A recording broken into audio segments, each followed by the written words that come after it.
The Pieces Lie Where They Fell by Evil Humor. Edited and co-authored by Anon E. Mouse Jr. Read for you by My Name is R. Chapter 43.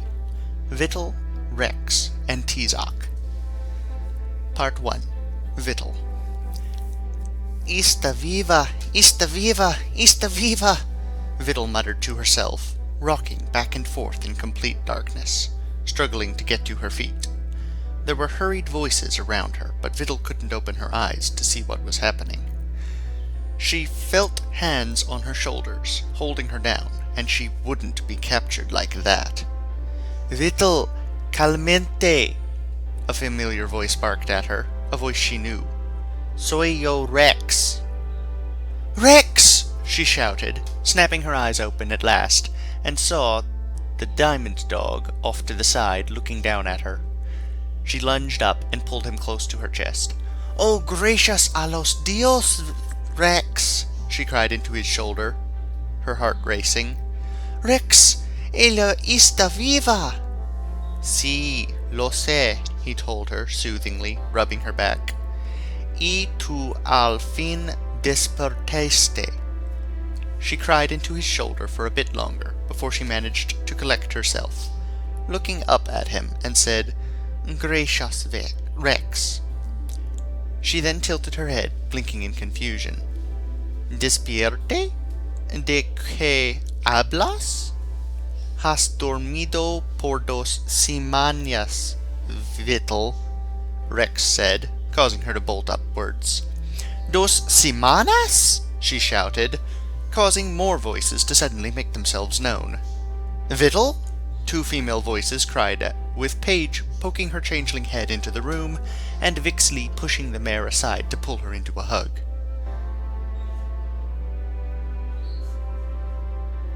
"Thank the gods you're okay," the Minotaur shouted, as she did her best to squeeze her in half. "Air! Necesito air!" Xvital squeaked, with Vixley blinking in confusion at her. "Vixley, please don't make Xvital unconscious again," Rex said, as he tried his best to push them apart. "Oh, sorry," Vixley said, as she let go and Xvital started gasping for air. Está bien, Xvital said, rubbing her side.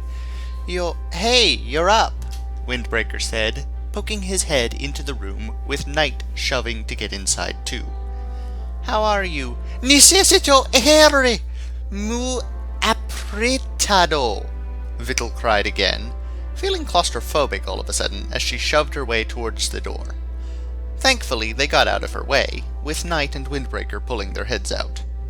With heavy panting, Xvital found herself almost stumbling immediately as she left the room, only to be caught by Nightblade, using him as a brace. "Careful, Xvital," he cautioned as she gripped his side to push herself upright. "The first step is a bit of a doozy if you're not looking out for it." Gracious Knight," she stammered, as she patted his side and looked behind her to see a medium-sized wagon with everyone else exiting it. Turning her head to the side, she saw some familiar beech trees, and everything smelled like home. "Que, Xvital," Rex said as he walked up to her. "You are speaking in Baronetio, and the others cannot understand you." Xvital shook her head. "Sorry, it's just that—" Xvital let out a shudder, leaning against a tree before letting gravity drop her to her butt. "What happened?" "You tell us," Paige said, as she moved to her side and nuzzled her. "You put on your element, you cried out in pain, and we couldn't wake you up at all. Dazzling Prism took us near the border, and gave Knight his choice of a new sword from the armory, before leaving us to bring the relics from the Order to a safe place. We've been taking care of you since, moving away from Equestria, and—" Paige trailed off before gazing at her with a steady look. "What happened? Rex told us he felt some odd magic when you put your element on, but that's all we know." Xvital blinked as she saw the rest of them sit down in a circle, with Vixley dragging the wagon over to the side before joining them. Xvital tried to begin, but what she saw caused her to wince. She waved them back and forced herself to tell them what happened. "When I put it on, she blinked, looking at Rex for where her element was, but he apparently knew what she was thinking and told her it was safe in the wagon. Muttering thanks to him, Xvital began again. When I put it on, I was in this library place. Only it was wrong. The books, they didn't match what you see. And when I opened one up, I saw this white-winged unicorn, it must have been Celestia, glaring down on me, and I felt a wave of terror, shame, guilt, and other stuff. Xvital said as she rocked a bit. Then this door opened up to the basement, and whatever was down there would have killed me. And then some sort of monster chased me up the stairs, and I turned into a kid, and then I saw her in this mad room. It was like a mixture of a kid's bedroom with something out of a horror novel. Xvital paused to gather some air before continuing. Guys, the Magi of the Stars? Something's very wrong with her. She's not the unicorn we all know, but some donkey girl named Smarty Pants, and she seems to be really messed up in the head. And that monster I told you about smashed into the room and began to smack around the girl before it spotted me. Xvital froze as she recalled what it said. It knew who I was, and I'm sure that it is our foe. Balance saved my tail there, but guys, she's still alive. That caused everyone to gasp, with Paige going stock still. Come on, Vixley scoffed, shaking her head. That's impossible. Are you sure? Paige shouted at her, causing Xvital to jump. Are you completely sure about this? She began to pant angrily, walking back and forth in tight circles. Xvital stammered, shocked by the ferocity that Paige was suddenly forcing into her. Yes or no, Xvital? She yelled into her face. Do you know what it means if she is actually still alive? It means that this creature captured her on the day of Cadenza's wedding, and then it used my hive as scapegoats. That everything that has happened to my entire hive was because of it, and we were innocent the entire time! Paige let out a shout of anger before turning her head at a tree and blasting it with her magic. There was only the sound of Paige's heavy panting as her chest rose and fell, glaring angrily at the ground. No one seemed willing to speak, with Vixley shooting nervous looks around the circle. If this is true, Rex said quietly, it means that whatever creature we are up against is far older and more dangerous than we previously suspected. He sat back. It is also clear what our next goal is. I believe I could make a modified charm to locate both the Magi of Stars and our foe with the proper ingredients. We must then return to Equestria and find where the Magi of Stars is being held, and rescue her. On our own? Vixley shook her head. I hate to disagree here, guys, but if we're going up against something like that, I think we're going to need some backup. What's left of the Order might be working to distract the guards with their rebellion and the Crystal Dominance, but there are still plenty of guards in Canterlot beyond there are still plenty of guards in Canterlot beyond, that thing, which not only has the Captain General under its control and the Magi of Stars. We're going to need practically another whole army to handle them while we search for our little donkey corn. She turned thoughtful for a moment. Wish we'd brought Sunset back with us. She probably would have been a big help. She's where she needs to be, Windbreaker replied. Though if there were a way to keep in touch with her from this side, I think it would have come in very useful now. He sighed. And speaking of where, I think we need to tell Xvital just where we've ended up, besides away from Equestria. You're right, Knight said, bowing his head but refusing to look at her directly. Xvital looked suspiciously at him, then glanced around at the others, all of whom had somewhat guilty looks on their faces. Okay, what's going on? The truth is, none of us know much about Aoizodal biology, Windbreaker said, with Rex looking guiltier at this. And when you suddenly went comatose like you did, Well, we decided we should find some pony who would know. And the best place we could think of to find that kind of help is down here. Vidal had a sneaking suspicion she knew what he meant, but chose to ask it anyway. Guys, where are we? We're in the Xvital Kingdom, Tizoc Valley, Windbreaker admitted, heading for the capital city to find a doctor. Her heart began to hammer inside her chest, and she began to shake. No.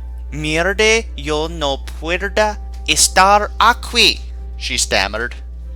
Vidal, your criminal past aside, it was a risk we had to take, Rex said, and you are speaking Beronicio again. Me importa una puerta mierde, she snapped as she got to her feet. No pueda estar aquí. She froze as she thought she heard something. Escuchan eso? She asked them, and while only Rex could understand her, they all seemed to be listening for something now. Yes, Paige said, tilting her head as she flicked back to her unicorn form. But it seems to be very happy? It was at that point that something exploded from the bush and tackled her over, with its head over her face, and Vidal was unable to stop its attack. Part 2. Rex. When the object tackled over Vidal, everyone leaped to their feet to help her out. Knight had drawn his Masamain blade, with Windbreaker drawing his crossbow and loading a bolt. Vixley was snorting in anger as she flicked out Senor Hardhead and held it shorthand, with Paige's horn glowing as she prepared some spell. Rex cursed himself for not having a potion he could use that would deal with whatever was on top of the Xvital without harming Vidal, who seemed to be laughing. What? Vixley blinked, as they all took a second to see that it was a timber wolf that was on top of Vidal and was slobbering her with its tongue. Zolo, bajate de mi tu gran niño, she laughed, struggling to push the timber wolf, constructed of beechwood, off of her, but it simply continued to bathe her face.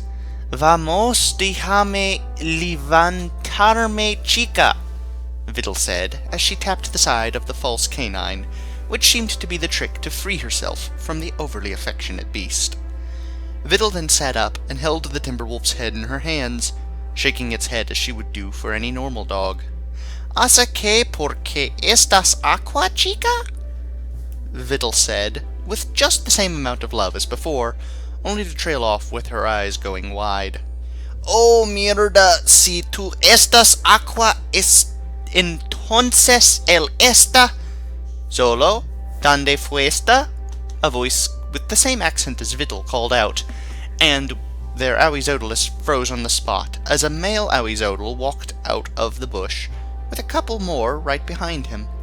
The newcomer froze as he saw Vidal, his mouth hanging low. He didn't even seem to notice that his pet had bounded over to him. Vidal? Eras tú? He asked softly, as he walked over to Vidal, who seemed to shrink from him. With a weak and nervous chuckle, Vidal looked at the ground, saying, Hola, Tizoc. Wait a moment, Nightblade said, with his eyes going wide in fright. You're Tizoc? The Prince King of the Xvital Kingdom? He squeaked, with reasonable fear. Sí, lo soy, joven Blade, he said courtly, causing Nightblade to tremble a bit before the Nox pony settled himself. Vidal, he said, turning back to her, no puedo creer que seas tú, he sighed, shaking his head. Antes de continuar debo saber, principalmente por qué. His sudden shouting caused Vidal to flinch. Puede explicarlo, lo prometo, Vidal said quickly, brushing her hair out of her face. Bien, escucha, mientras nos encontramos en Equestria, había esta cosa espiriticio que no me refiero a tu recompensa internacional, internacional, Vital, Tizoc said sharply as he stood in front of her. Tu ya sabes de que hablo, he said, with a bit of sternness in his voice as he held her hands. Hey, Rexy, Vital whispered loudly in his ear, causing him to jump. Care to tell us what they're saying? Rex blinked as he saw that they were all looking to him for translations. Tizoc is inquiring something about his and Vital's past, Rex hissed back as he tried to pay attention to their conversation, Vital being really shy all of a sudden. Tizi, Vital said with a blush on her face, eyes on the ground. Eso es muy complicado querer decir e mucho de mí que no conoces. She is telling him that there is a lot of her past he does not know. Si nunca me importo tu pasado, Tizoc said in a soothing tone.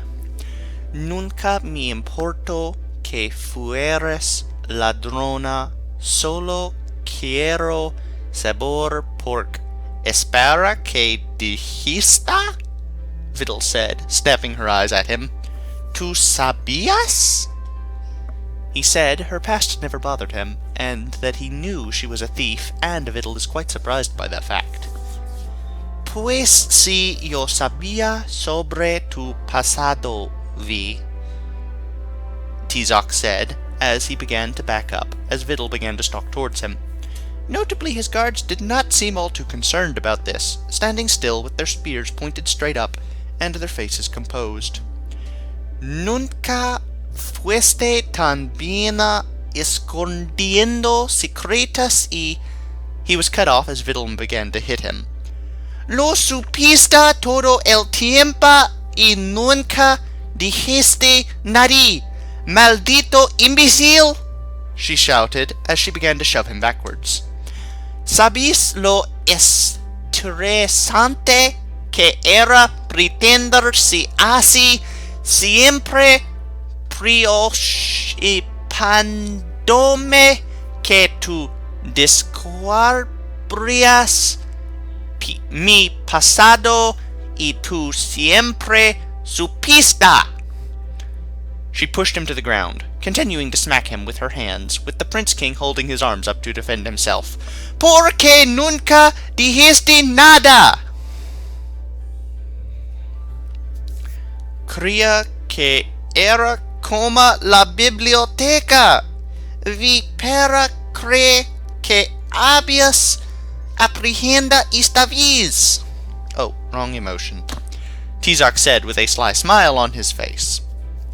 Vital groaned heavily, smacked him across the head, and leaned against him. Nunca lo vas a olvidar, verdad? Vital grumbled with a pout on her face. Jamás vi, Tizoc said, while rubbing the side of her face. He said, we can guess, Rexy. Vixley hushed him. Entonces me dieras por qué tú te fuiste? Tizoc asked, as he propped himself on his elbows. He is asking why she left again. Mira, Tizoc, esto es muy complicado y te juro que si sigues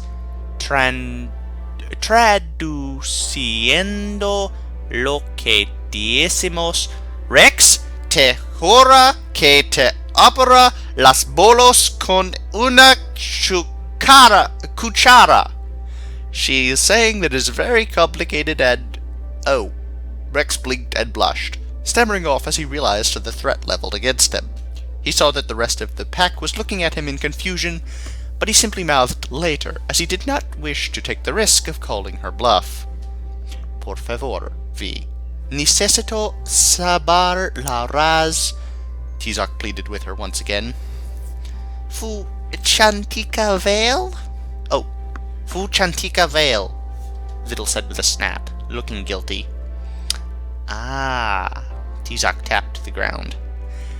Siempre sospeché que ella había tenido que ver con eso, pero ambos sabemos que ella nunca admitiría nada. Sí, ella siempre fue una gran Vital began to trail off, as she began to blush heavily. Puedes llamar para a mi mamá. Confía en mí, la conozco más que tú, Tizoc said, with Rex getting a wider idea of their exact relationship. Entonces me dijeras y me vas a presentar a tus compañeros.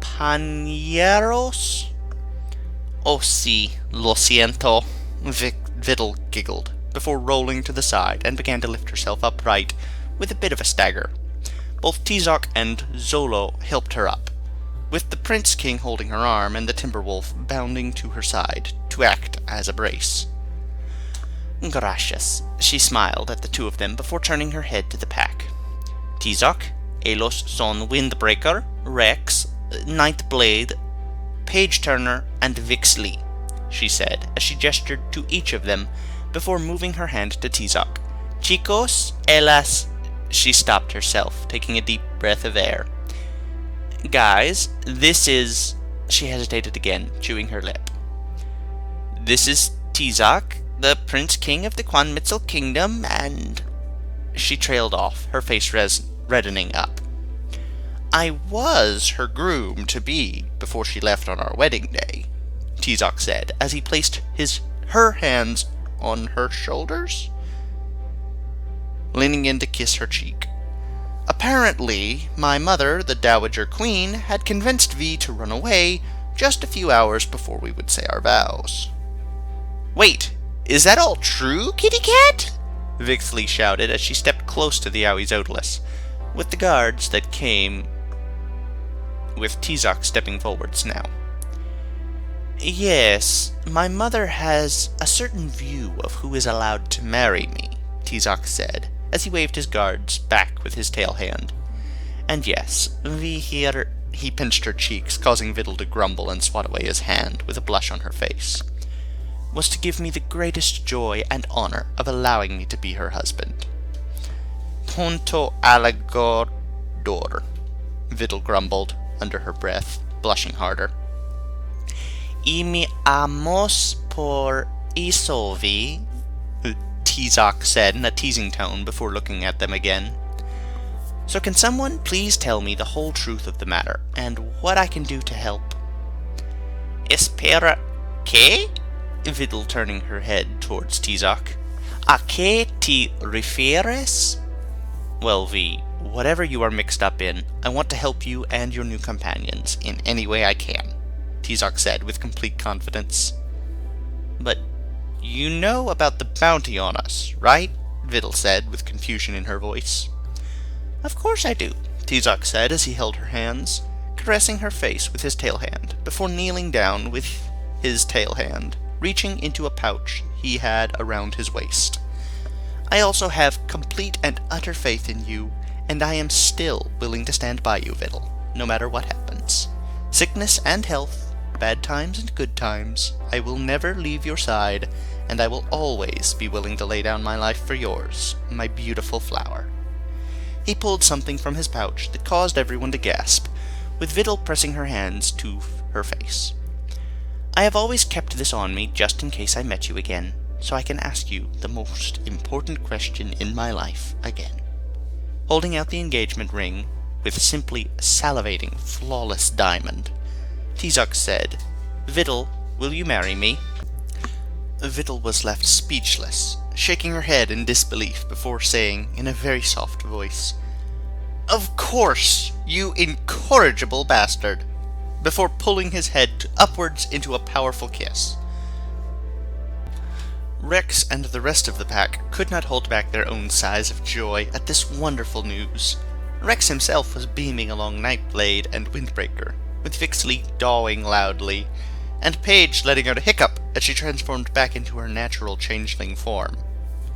everyone turned to face the now blushing changeling hybrid, who was pawing the ground. "Sorry," she said, with a hint of a squeak in her voice, "but that was really filled with love, and it kinda overcame me." Tizoc simply chuckled as he put the ring on Vidal's finger and pulled her closer with his arms. "Vi, you never cease to make everything more interesting, do you?" "Oh, shut up," Vidal said, swatting him playfully. Okay, now this chapter had a lot of Spanish, so I'm going to go ahead and work on some of it through with you now before we continue on to part 3. This chapter's just weird all over. I know, I'm trying my best. Alright, starting at the beginning. She's alive. She's alive. She's alive, Vidal muttered to herself, back at the beginning. Vidal, calm yourself. And then, it's me, Rex. These were all obvious from context clues. Rex, ella, está viva. Oh, thank the gods, Rex. "Si lo si," he told her soothingly. Si lo si. Yes, I know. Oh, I skipped one. Sorry. Her heart racing. "Rex, she's alive." "Yes, I know." Rubbing her back. "And you are awake at long last." She cried into her shoulder. "Thank you, Rex." She tilted her head, blinking in confusion.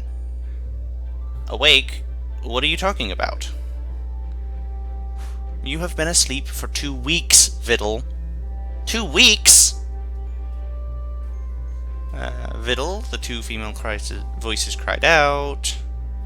"Oh, yay. Air! I need air!" I saw that. Air, necesito air. Sometimes Spanish is really similar, and sometimes it's not. Well, English pulls its origins from all over the place, so that makes sense.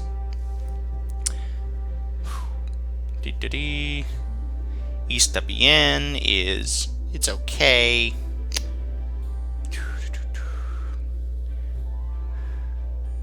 Necesito air muy aparte. I need air too tight.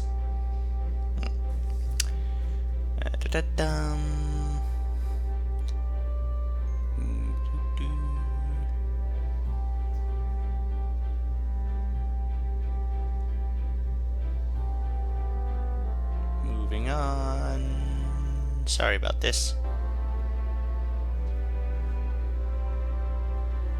No, no, no, no. I can't be here.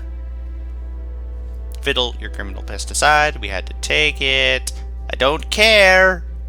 I can't be here. And did you hear that? Talking to the dog. Zolo, get off of me, you big lug. Come on, let me up, girl. So why are you here, girl? Oh, wait. If you're here, then that must mean he is here.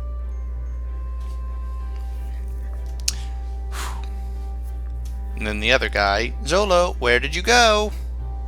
Vidal, is that you? Hi, Tizoc. You're Tizoc, the Prince King of the Quanmitzel Kingdom? Knight squeaked. Yes, I am, young blade. Vidal, I cannot believe it is you. Before we go on, I must know, namely, why. I can explain, I promise. Let's see. Look, while we were in Equestria, there was this spirit thing that... I am not talking about your international bounty, Vidal. You know what I am talking about. It's very complicated. I mean, there's a lot about me you don't know. V, your past has never bothered me. I never cared that you were a thief. I just want to know what. What did you say? You knew? Well, yes, I knew about your past, V. You were never that good at hiding stuff, and...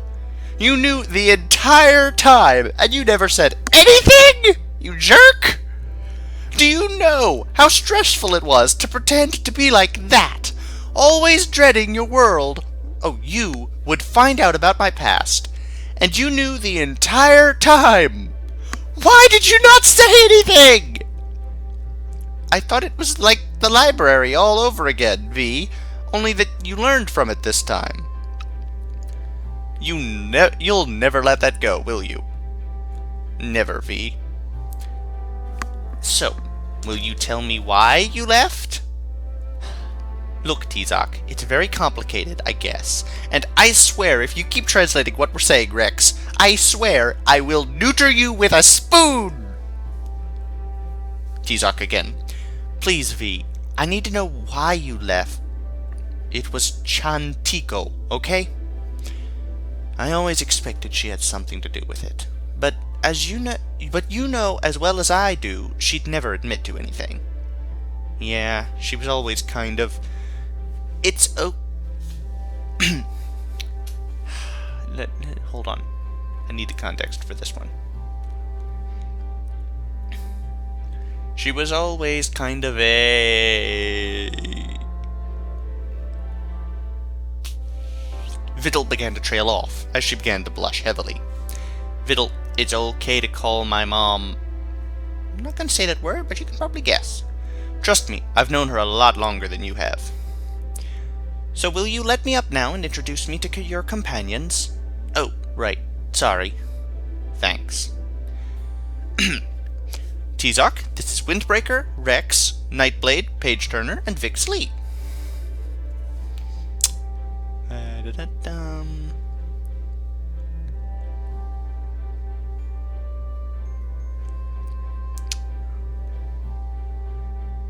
Was to give me the greatest joy and honor of allowing me to be her husband, to which Xvital replies, stupid flatterer. You love me for it, V.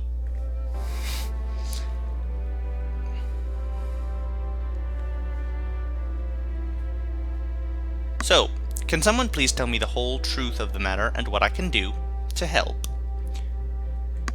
Wait, what? Xvital said, turning her head towards Tizoc. What do you mean by that? Alright.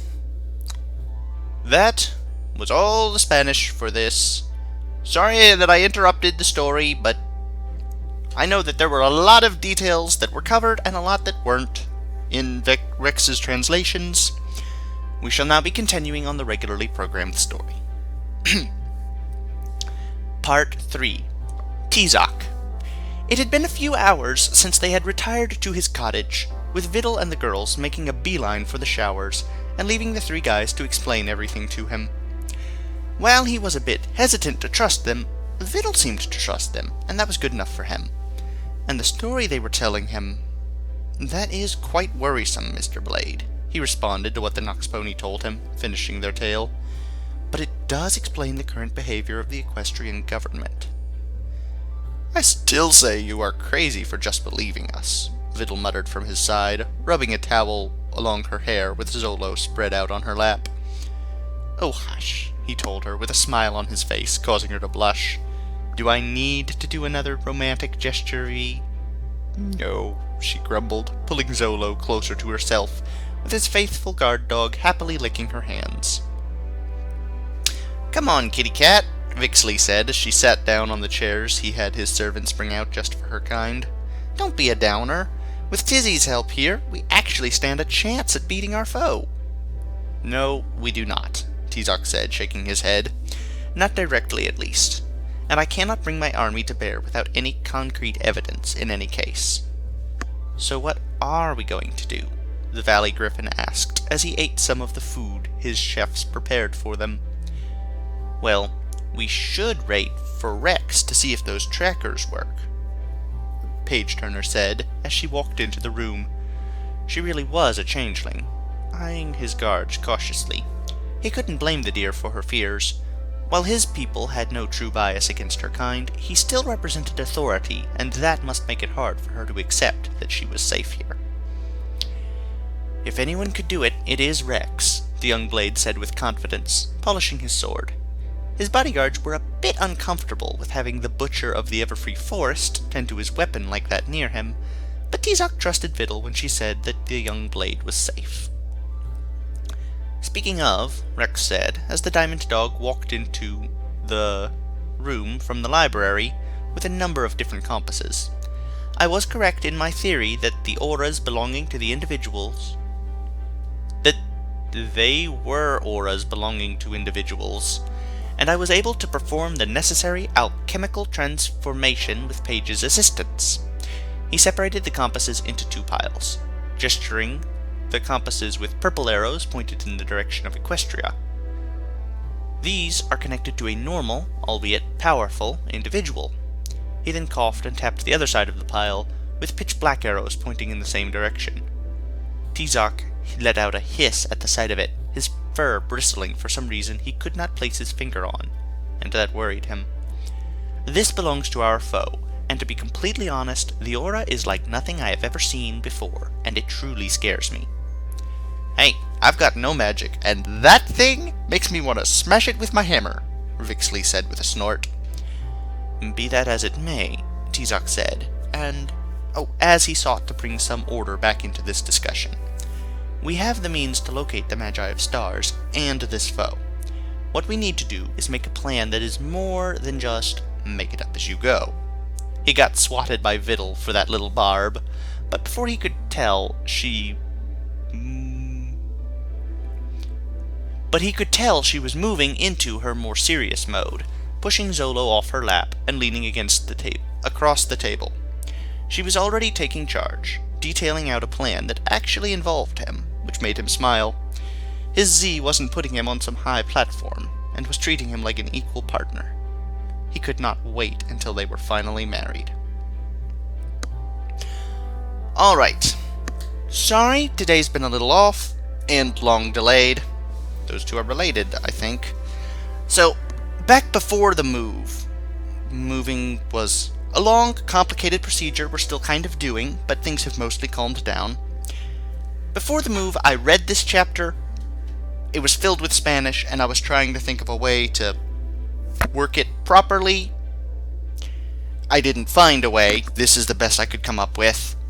But that's why I read it a long time ago, and then I didn't bother to reread it again before reading it out loud to you, which was a mistake.